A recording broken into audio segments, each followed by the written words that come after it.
Is there like a code? You know, it's like the whole Freemasons thing. You know, it's all just really secretive. And once you've been a bro, you're still sworn to secrecy. That would make sense because he doesn't want to give away their strategies. Yeah. Because I think a big aspect of that last game was just being unpredictable because no one could have predicted that Elder Dragon passage of play. No, it was definitely keeping everyone on their toes. Yeah. For good reason. The Varus going to be taken away as well as the Rumble. Rumble will be just permabanned, I guess, for the remainder of the LCK for 2026. We're just not going to see the Yordle in a mech as Pyke removed. All right. That's some respect towards Honestly, Namgung. Namgung had a great game on the Elise, and taking away his comfort sounds like a good idea. But also makes me think that maybe they're trying to lean towards like an Ashe Seraphine, because that's specifically what they played Pyke into. Yep. So, you know, maybe that's going to be something they threaten. So then note that obviously HANJIN BRION banned Rumble, they banned Azir, and they banned Karma. So we've already seen them pick up this Nocturne ban. So Azir, Karma, Varus has been banned again by BNK FEARX, but Orianna was another one of their bans. So there's a lot of picks in rotation that were banned last time, and we don't have enough bans to take them all out. So that's going to be a question. What are you going to take away? I feel like HANJIN BRION probably want to funnel them into like a first pick Orianna scenario with an answer. Maybe, unless they just ban the Orianna here because the Azir was taken away. Karma, though, is such a strong first pick. I wouldn't be surprised if the bros just ban the Karma, and then they can just Ashe Seraphine in answer to the Orianna if they'd like to.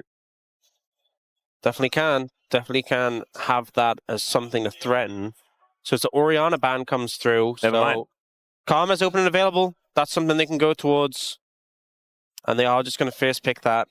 I think this makes a lot of sense. I mean, it's Kellin as well. I mean, he's a great Karma player. I know it's kind of an oxymoron, weird thing to say. Karma isn't necessarily the most complicated, but still. And yet we do see people miss the Mantra Q. So that is true. Hit skill shot is generally a thing that you want to do. Ezreal not available though. So Karma Ezreal not going to be possible as a duo. Be interested to see what it is paired up with. And I like Karma Sivir quite a lot. Pretty good. Pretty solid. That double movement speed power. But I think would maybe be a little vulnerable to an Ashe Seraphine. I Could be. If you get some momentum, can just wave clear. If you get to like a stable point in the lane. I don't mind the Zin's out just because it denies Karma's in, which is very, very powerful. Yeah, I definitely agree with that. Honestly, I think HANJIN BRION have to start thinking about what they're doing with the bot lane now. Yeah. Because it's crazy, but maybe even you could deny, like, you could go like Karma Ashe if you wanted to deny like the potential of an Ashe Seraphine. If they pass it over to you again. Ooh, Caitlyn's an interesting choice. Okay, so not even engaging with the prospect of a Ashe Seraphine. I wonder what this means as far as the support choice is concerned into the Karma. Because there are a lot of different things that pair very well with Caitlyn that you could play. Caitlyn Lux, Caitlyn Morgana, these sorts of things. Caitlyn Morgana's not really good into you get Karma. your shield broken pretty easily. At least it's gone. Lux is a possibility, but Lux's skill shots are a bit harder to hit than Karma's. So it really comes down to who's connecting. They do end up going for the Ashe Karma, so something that can match the range of the Caitlyn a little bit. I don't know how happy I am about the Ashe Karma necessarily. However, it is a lot of CC. And with the arrow and the tether, you can chain it more effectively. Oftentimes, you'll just break the leash of the Karma. It does also give them some extra engage, which obviously having a Karma, they were just kind of banking on the run at them strategy. True. So, you know. And bear in mind, I'm not sure they were thinking about this, but BNK FEARX, if they wanted to win...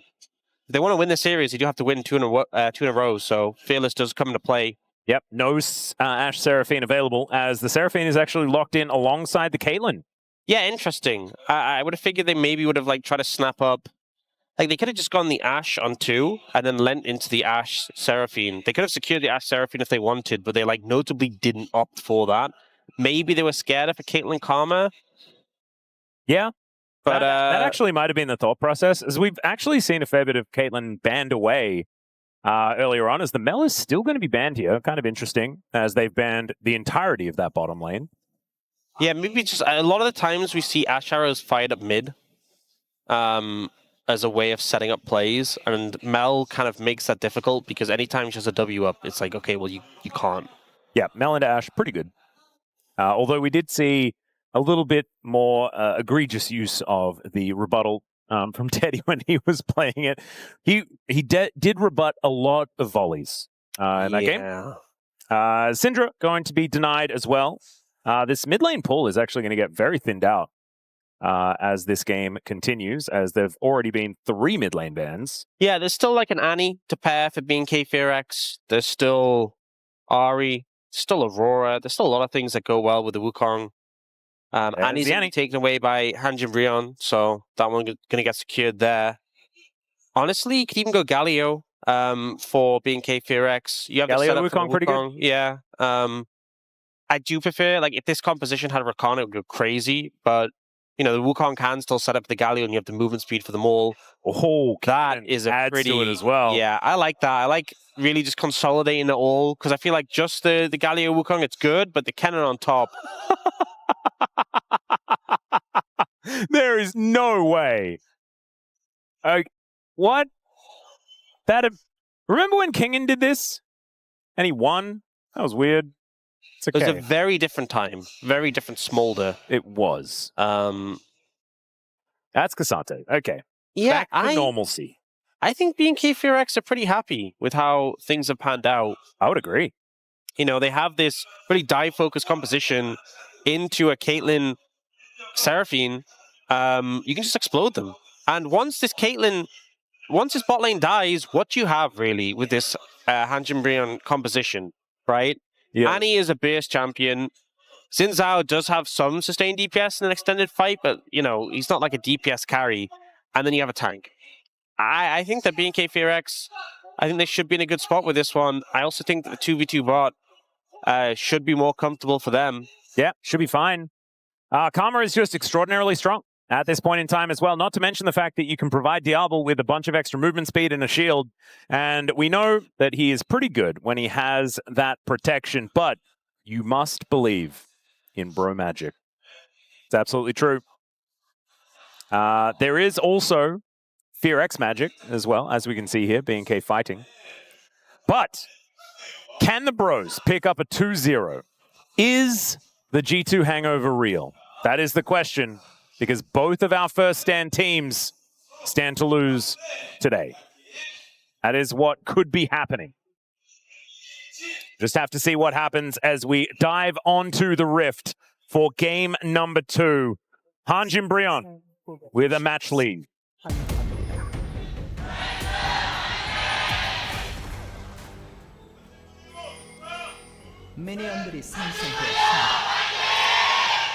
Oh man, what an incredible fan chant there from the bros. We are on the bro side of LOL Park, which does often catch me out, but they were quite loud. I did say that they had a match lead. They've got a game lead. I apologize for that. Yeah. It always makes me feel awkward when I say something going into the fan chants and I can't correct myself immediately, so I have to sit there and stew on it. Oh, that's the worst. The whole time. It happens more often than it should. It's a Fierce Dragon Chemtech.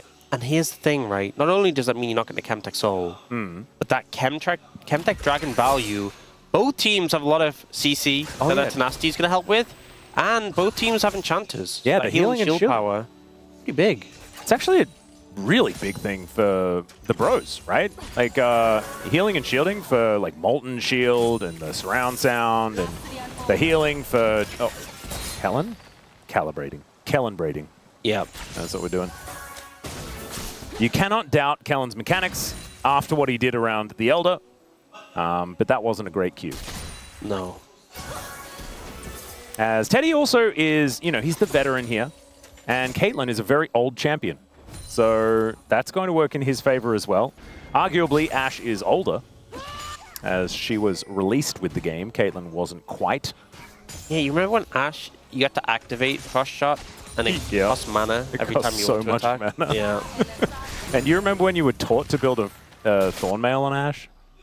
Yeah. I do. Good times. It did really help mitigate the physical damage, though. Okay, the flash is going all over the place. Raptor looking for Loki, who is now in a lot of trouble. He's wandering the wrong direction, and Raptor is just going to be able to boop him. Does manage to get the stun off. All right, going to take him on a merry jaunt around the jungle. Blast cone's here. Wait a second. Wait a second. Hang on. He's wasting so much time for himself. Oh, never mind, the flash to make sure that he picks it up. Okay, nicely done there. They lock down first blood, and they waste so much of Loki's time. Yeah. I mean, it does waste a lot of Raptor's time, and VicLa doesn't get the assist. But yeah, Loki out of lane for a while. He will just TP back in, though. I think a bit unfortunate that Raptor had the flash for that. But to be honest, in the first clear, so you do your first clear, and first scuttle, and there's usually just a lot of downtime. True. There's like a decent chunk before your camp spawns, so it does mean that Raptor kind of has to, you know, he now has to focus on his clear. Might get double scuttled, but it does mean that he's not going to miss too much. Ooh. He was spotted on the ward for sure. Well, VicLa is going to make his way out, but does get stunned up. Taunt comes in, Loki avoids it. He will have another Q pretty soon. Just needs that one, and there's the knock-up. Justice Punch doesn't go off, and Loki gets that one. Gideon flashes for no reason at all, but this is the HANJIN BRION way. They deserved a flash in that moment. I think he was worried about the second tower shot. I don't think it would have killed him, but I think he was just panicking. I thought that he was out of it. I think he was close, but like the minion was being annoying. I'm pretty sure that he was close enough to the ward to be spotted. Maybe I was wrong, or maybe just no one was tracking it. Or maybe this series is just confusing. Maybe. Hard to know without seeing it. We'll maybe see in a replay. Either way, though, both junglers getting a gank off mid. Yep. The one from Gideon, a lot more rapid, a lot less time wasted, a lot less chasing, but also an assist in for him as well. Let's have a look at this. This is one of the ones where you just eat instinct flash, right? And flash to the side, and it just unfortunately ended up being the side Raptor was on, really tragically. Then this long extended chase, and Raptor eventually says, okay, I have to flash. Thumbs up and then dies. Ah, beautifully done. So yeah, he's... Oh my goodness. Okay, fair play. That's why he felt so safe. Fair play. Yeah, I thought they had it covered, but just outside. And huge props to Jonah Strong for letting us know that as well. Thank you, observers. And yeah, I think he probably could have walked it off, but better to be safe than sorry. Looked way more weird when I watched it the first time. Yeah. As did VicLa dying, because I was like, did he have vision? No, he did not. So, great gank angle found there. See, from everything Gideon. looks silly when you don't understand. That's why we need replays. Yeah. Well, you know what? I'm thinking back to the Elder Dragon last game. That's what I'm saying. Maybe. That whole period of play. Maybe. This is what I was talking about. I mentioned it on Twitter. What did my tweet say? I'm going to quote myself because I do think that it was the right thing to say. Hold up a second. This is going to take me a little while. Where am I? There we go. Explaining what bro do on Summoner's Rift is like trying to explain quantum mechanics to an 18th century stonemason. You know, they just know something that we don't. Yeah, it's Daniel? on another plane of understanding, and we just can't fathom it. Exactly. We're just there to witness it. We can witness the amazing things they can do, but we're never really going to get it. And we don't need to, because we're not the bros. We're just here to see their glory, or not, whatever it is. Experience with the bros, whatever it is they're doing. They are going to take themselves this first Chemtech Dragon. Next one going to be a Cloud. Teddy going to eat some honey fruit and head back towards the lane. Nice early pickup. Yep. So far, top and bot, a little bit favored towards BNK FEARX with some pressure in the lanes, but not a massive amount. Oh, Kellin. Going to take Namgung for a walk momentarily as Teddy does net away from the volley, but it does mean that Brion do have... Oh, was that barrier? It was. Okay. Making sure that they're not getting as much value out of the Mantra Q as possible. It does mean that FEARX have a lot of control here in this bottom lane. Now have the Summoner Spell advantage as well. Teddy really protecting his health bar as much as possible. That barrier was very weird. I think it's just one of those ones, the tempo barrier, you know, keeping yourself healthy. Where It does have a low cooldown. Yeah, it's like if you're not using it for anything else. Didn't run the cleanse this game. Neither AD carry's doing it. Really hoping that we can get the Seraphine some money. Yeah. So that Mikhail's also, can come something in as to soon as note, possible. we just don't really see exhaust anymore. Like in general. Except for on top lane Varus and Vayne. But when there's a Kennen in the game, it always used to be like, Kennen in the game, we need exhaust. Like, mandatory. So it feels pretty good knowing that there just isn't one for when you get into those team fights. Going to be able to do a lot of damage. Yeah, I do think that they have other things to mitigate it, right? All out can be really helpful getting rid of the Kennen. Yeah. They have Namgung there for beat drop and encore to try and hold him in place. Certainly some options here is the arrow. Ooh. Nice. Looked really cool there. Yeah, this is kind of why I felt like they didn't want to play into a Mel, because then you can just fire ults up the mid lane. It's what we see so often. Just fire the mid, the angle, that being try said, and catch a pick, but the Mel isn't a problem if you miss. True. So maybe they didn't need to worry about the ban. Yeah. But you know the Mel would just run in front of it and fire it back. Flash in front of it. Yeah. In a game like this, where flashes are just being thrown out all the time, you can understand that maybe just a flash in front just to rebut it would have been the option. As Raptor heading over towards the grubs, should be able to take these. There is no Xin Zhao in sight. And that is going to be FearX with a little bit of an advantage. Coming out, it looks like they're trying to move over, but I'm not sure they're going to be there in time. We saw Raptor early smite. Oh, okay, casting, looking for a bit of an angle here as Clear with the slicing Maelstrom, but he gets slowed down by that Q. See whether casting can actually make something happen, but it looks like he will not be able to get on top of the Kennen. So the all-out will dissipate, and then not too much more will happen. Cyclone does go down here as Gideon and Raptor are fighting, but actually it kind of looks more like Raptor is fighting and Gideon's there because he took so much damage. There is the bear fighting the gargoyle as Loki moves back towards the mid lane. Yeah, I mean, the ult from Xin Zhao, so much power in a fight, but against the Wukong, who's on top of you, not really helping out too much. It does let him disengage, create some space, but Raptor just confident in the power of his champion there. Yep. Kellin walks on over, does get himself a mantrad Q onto Teddy. Didn't elect to barrier it this time. I believe Kellin was out of vision. Kellin and Kennen in the same game. That's going to be rough. That was a really weird time to ult. So normally, I feel like you ult on Caitlyn when you play into like a Karma when the shield's on cooldown. You wait for the shield to be on cooldown, you ult. He just ulted when the shield was available. Yeah. But again... And also there was zoned out Kennen as well. I am not informed enough to really start to dive into things. It's bro logic, okay? Yeah. I'm not informed enough, I'm not knowledgeable enough. Everything looks weird if you don't understand. I can only comment that I find it weird. That does not mean that it's wrong. It just means I don't understand. Sometimes you have to default to trust. And trusting the bros is what we're all born to do. Okay? That's how it goes. Let's see whether FearX can manage to mitigate the amount of external trust the bros have in order to pick up a victory and bring us to our first 6 gamer of the season. As it would be a 5-er if this was a bro win in this second game. We did at least break the 2-0 streak. You know, I was getting a little bit concerned. Were we ever going to get Maybe we're just never going to get a 5-game day. It's just always going to be all or nothing. 4 or 6? Yeah. I mean, we do call... I mean, originally it wasn't 5 gamers, it was 8 gamers, but it is cringe to... Oh, 8 gamers are so cringe, though. Yeah, but 5 gamers are kind of similar energy. Yeah. Except not quite as dire. Not as dire. If you go to 8, you just don't have the payoff of the 9th, but you are still absolutely exhausted. True. Wasn't it your very first Challenger cast?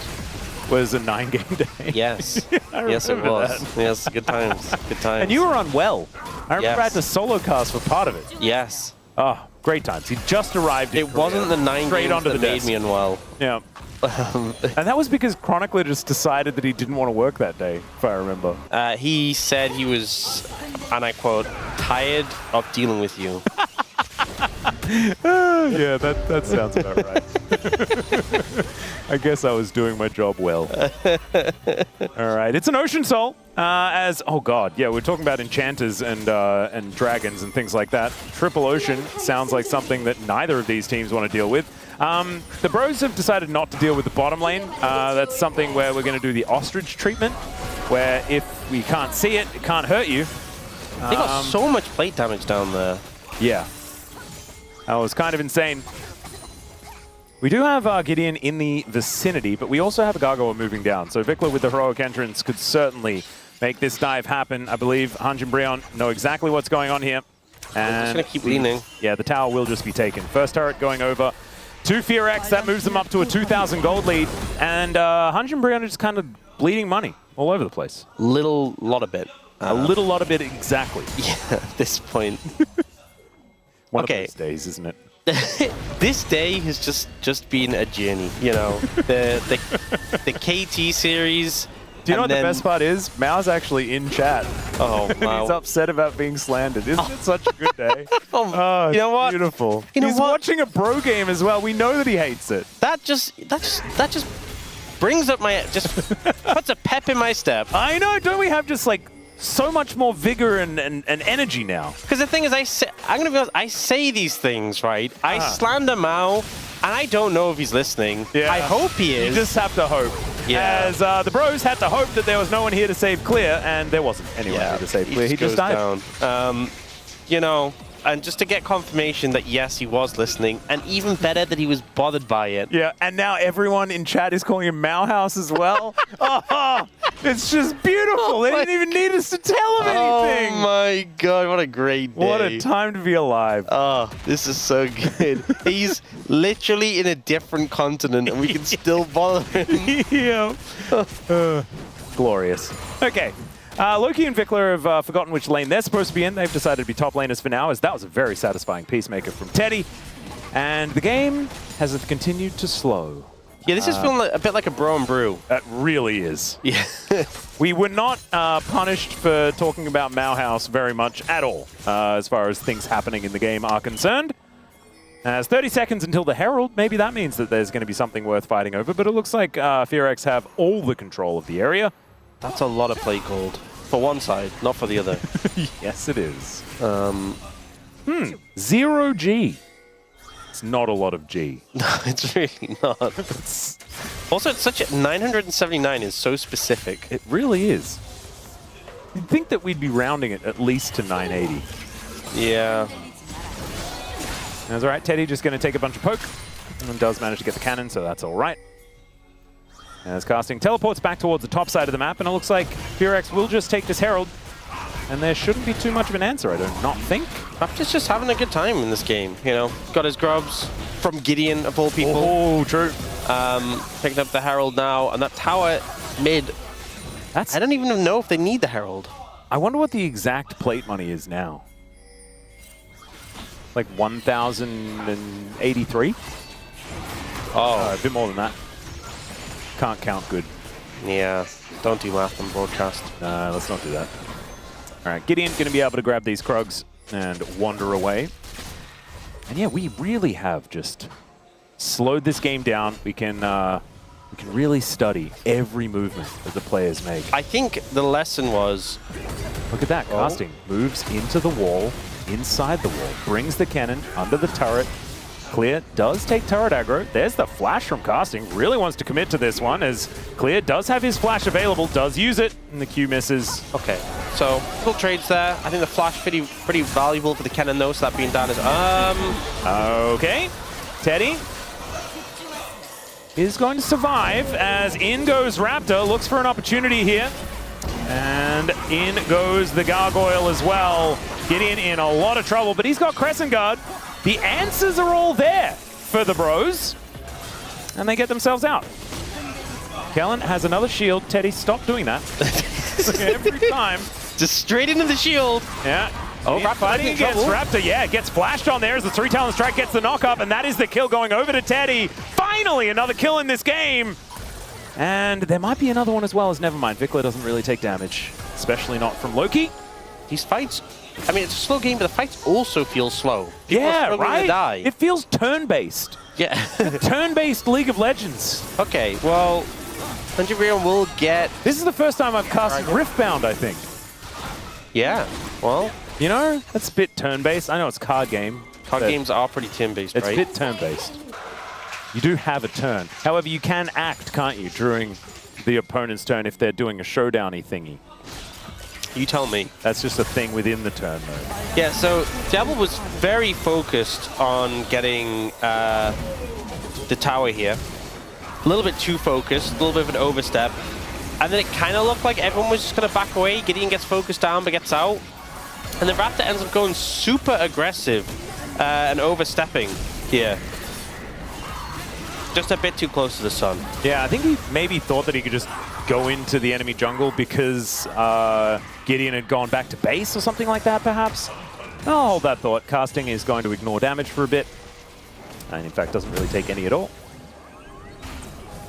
And we do just have the game resetting. The gold lead did not change, but the bros have infinitely increased their amount of plate gold. Kind of ridiculous.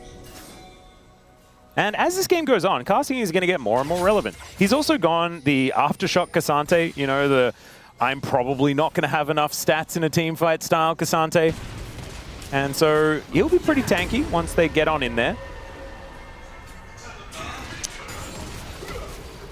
That's the thing, you know, the Ashe, Wukong, good amount of damage into him, but being able to build the Kennen and having an AP top and an AP mid feels so nice. And just be able to match up into them. People are actually getting pressured in a good amount by this Sante. I do feel like, though, for HANJIN BRION, they're not in the greatest spot in terms of power. Oh, arrow connects as There's Teddy the kills. does get the kills. Good cooldown to pick up here. I believe Diable will have the arrow back up before the item does come back. Yeah, they're not in the greatest spot in terms of power. You know, Teddy's at that awkward Caitlyn spot. They do have some base potential from Loki, but there's a lot of, like, if the Galio gets up in your face or the Wukong, harder to cut through these targets. That's a good point. And, you know, the FEARX team fight is just so scary if it does work out. There's a lot of circles, right, for them to work around. Should be that Diable will have a lot of power, especially with 2 items now complete. And the Phantom Dancer. Infinity Edge is just the recipe away, the worst feeling in the world here for Teddy. Just wants to be able to go back and put that one together, I believe. On this back, he will have that 2-item spike. 2 minutes until the Drake. As the Baron just spawned now. I don't think anyone's going to be going for that one as Loki. Another thumbs up for VicLa this time. And there is that IE that we were talking about. Okay. Still not like an amazing spot to be in terms of damage for the Caitlyn, but it does mean if you get that crit, get a headshot. Yep. Can do a lot. We actually, we saw when Ruled went this exact build in the previous series. He was actually doing a lot of damage on these items. Ultimately, they didn't win the game, but still did look all right. It is always that kind of like 50% crit point, though. It's just, you crit or you don't. Yeah. 50-50. That's a good point. Still, it reminds me of the like collector IE 2-item, like let's try and be strong on 2 items as best we can type moment. Yeah. But of course, you do kind of want 3 or 4 as the Caitlyn. And I think they'll get there. I don't think this is a game that's going to end very quickly. No, it does not seem so. I feel like glacial is how I would explain this game. There is an Ashe. Yeah, all right. There is Kellin, not with shield available. Yeah, ultimately the shield was down. Character development right there. It's like a turn-based RPG version of League of Legends. And there's the flash in from Loki. They look to get on top of Diable, but he flashes, gets out of the way, misses the arrow. Loki's still dead, though. He puts the arrow in him, as now VicLa could be following suit here, trading mid laners, and now Clear looks for the back line. He gets on top of Teddy, gets him at Chaos, but still the stun comes in. Teddy cancelled a bunch of autos there, but there's no attack speed on this Caitlyn. Still finds the double in the end, and HANJIN BRION win the fight and might be able to transition that into Soul Point. BNK FEARX think they have the engage, they think they have the threat, but Teddy didn't even have to flash there to get away from the Kennen. I think Namgung's having a day out today as well. Yeah, pretty strong performance there. Able to find a way to peel for his AD carry. And I think part of the problem was that it just wasn't the layered engage we'd really hoped for with this composition. Loki started off by getting onto the Ashe. They do manage to take out the Annie in return, but a lot of the tools from BNK FEARX have been used. A lot of the engage from VicLa and Raptor, and VicLa goes down. And then Clay comes in and he's solo. And between the Mikhails and the barrier, just doesn't have the solo damage to kill out a target. If, you know, the Kennen had been there at the same time as that Wukong engage, maybe it's a different story. Yeah, and Teddy cancelled one auto attack, so I apologize for the slander. That was completely uncalled for. As HANJIN BRION, they just moved to a gold lead. Just like that. We'll stick to slander in Malhouse. Okay. Yeah, no slander for Teddy. I apologize. I think I was just feeling it, you know, because he was in chat. Just put me in that antagonistic way. Just firing strays, you know. Yeah. Didn't deserve it. I apologize. Anyway, rapid fire cannon has been put together here from Teddy as a result of that killing spree that he put himself on. And HANJIN BRION are just looking great, like really mitigating that trough by grabbing that third item for the Caitlyn. And now 400 gold ahead. With how these fights are going, I know Ocean Soul is a soul that we are least enthused about, but these are slower fights. And the Ocean Soul does have time to get a good amount of value. It's probably one of the best turn-based souls in the game. Yeah, you know, if you have a lot of time to sit around, it can heal you up. Yep. I mean, you're never upset when you get that regen potion. Know what I'm saying? Yep. Slay the Spire. All right, Loki is going to be able to dash cannon out of the way of the heroic entrance. The arrow sails by majestically, but doesn't do anything of note. Loki's still in a lot of trouble as the taunt does come down. Decent encore does come in, and the cannon just dies immediately. Raptor's underneath the turret. In fact, everyone's underneath the turret. The Incinerate just stunning them up so they couldn't get anything done. FEARX, they were mind controlled. Trying to go for a dive. And the bros just turn around and now looking for the Baron here. No jungler, no real engage to offer so many ults on cooldown. This game, it was a slow and steady, a slow burn. The HANJIN BRION firmly taking control of it now. Yeah, looking absolutely fantastic. And we thought that this FEARX composition was going to be like the easier to execute one, right? Yeah. But it feels like HANJIN BRION just have all the answers. Now they have a Baron. And Loki moving towards this outer turret on the top side of the map, going to be getting some of that coveted plate gold that they didn't get very much of earlier in the game. It's still there for them. And they have now 3,000 gold in the lead. As casting also hits like the only tank in this game. I guess VicLa on the Galio is, but from now on it's probably just going to be building damage. And so this Cassante is going to be so hard to kill as this game goes on, and they're in such a good position to get towards the late game on pretty much parity. Yeah, I mean, just the situation, the stun that comes out from the Loki. No, it didn't. It didn't. Yeah. It was just sending the message. That Incinerate, the fact that it tagged, oh man, really nicely done. It's just sending the message. Imagine we have this powerful ultimate for the Seraphine, don't even need it. Yeah. That's the bro way. That's zoning. Teddy's doing the same. Zoning. He just ulted into the shield again. He's like, I don't even need this. Yeah, I mean, like, so the rook that's like on the chessboard is still really useful in checkmate, even if you're not actually going to be moving it around, right? That's exactly what that encore was. We've got a team fight breaking out. Raptor is going to get charmed up this time around. That time he landed it, and he just dies. Arrow. There's the kills. Turn-based, man.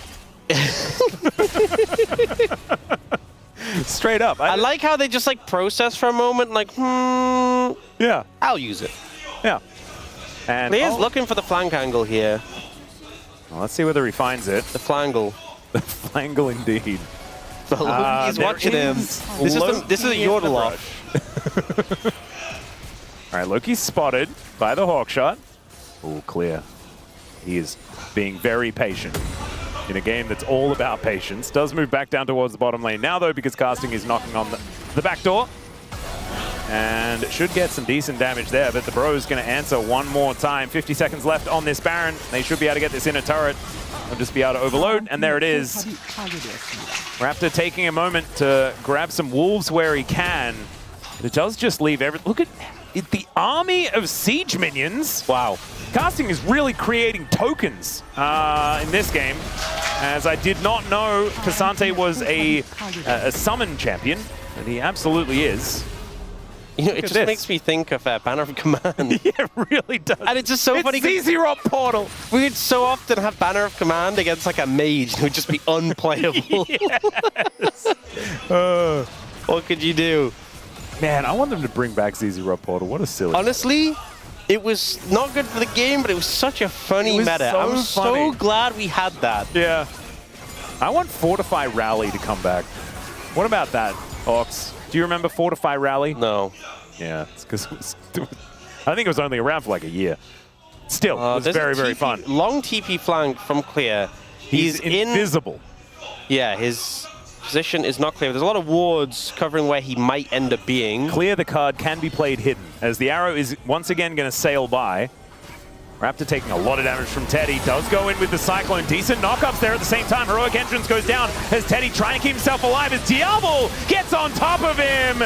They do manage to get it here as now GIDEON just trying to zone them away, and the rest of the bros just deal with them. Clear gets taken down. Raptor's dead as well. And VicLa wants to be that front line, but this is Ocean Soul on the table for HANJIN BRION. And they don't have a lot of cooldowns left remaining. Teleport back from Loki will be available. And he is going to go for a flank angle as well. And yeah, FEARX, no, they cannot do anything about this. There is the Ocean Soul over to HANJIN BRION, and they are in such a good position in this game. About 5,000, 6,000 gold ahead. They have a soul. I hope this doesn't mean that they're going to do the gentleman's agreement Elder again, but we'll see. Oh, no. It was actually part of the FEARX strategy to give them this. Oh, fair. Yeah, makes sense. So I think they kind of overcommitted on the Teddy here, because look at Clear. He starts running as if he wants to go for Teddy, but Teddy's already dead. He gets dragged by casting. Then he's like, oh, I guess I'll ult Loki. To me, he just ulted because he knew he was dead at that point. But I think if he ulted as soon as he came over, because he kind of waited, it felt like he was trying to get towards Teddy. Like, that was the call, like, kill Caitlyn, kill Caitlyn. The rest of the team had Caitlyn undercover. If he'd ulted as soon as he appeared, I think the fight would have gone better. Do I think it would have 100% won it? Not necessarily, but I think the problem was he waited, and then that allowed casting to, like, ult him and peel. Yeah. Either way, you're starting to see some of the difficulties they're having. Even when they take down Teddy, with this much of a deficit, they just don't have gas in the tank left afterwards. Diable is starting to get a good amount of damage, but you're dealing with this, tanky Sante with Ocean Soul. Yeah, GIDEON's so strong. It's a real rough time. And look at Clear's items, man. It is so sad. Like, the makings of a Morellonomicon after Shadow Flame Dash Cannon just doesn't feel like he's doing very much damage at all, especially not to casting, as another arrow sails by. Does look glorious, just isn't doing very much here as GIDEON goes in.